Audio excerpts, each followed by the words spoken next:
मी रवींद्र शोभणे 97व्या अखिल भारतीय मराठी साहित्य संमेलनाचे नियोजित अध्यक्ष आणि हे साहित्य संमेलन जळगाव जिल्ह्यातील अमळनेर या ठिकाणी होत आहे आणि त्याच भूमीमध्ये हे मंगळग्रहाचं मंदिर आहे। त्यामुळं ह्या मंदिराचा आणि या साहित्य संमेलनात सुद्धा एक अन्योन्य असा संबंध आहे असं मला वाटतं जाणवतं। आज साहित्य संमेलनाच्या निमित्तानं मंगळग्रह मंदिराला भेटीचा योग आलेला आहे। त्या मंदिराला भेट देण्याचा हा योग हा माझ्या आयुष्यातील एक अपूर्व योग असं मी म्हणतो।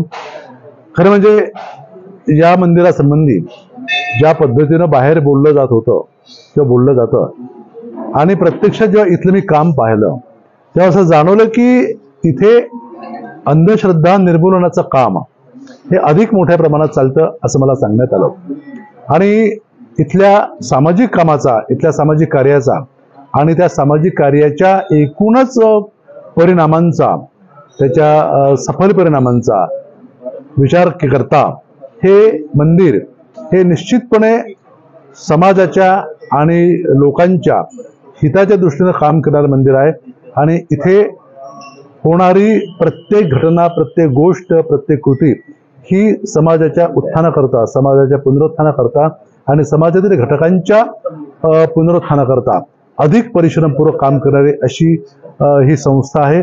त्यामुळं मला अगदी मनापासून इथे आल्याचा आनंद झालेला आहे हे मी या ठिकाणी जाहीरपणे व्यक्त करू इच्छितो।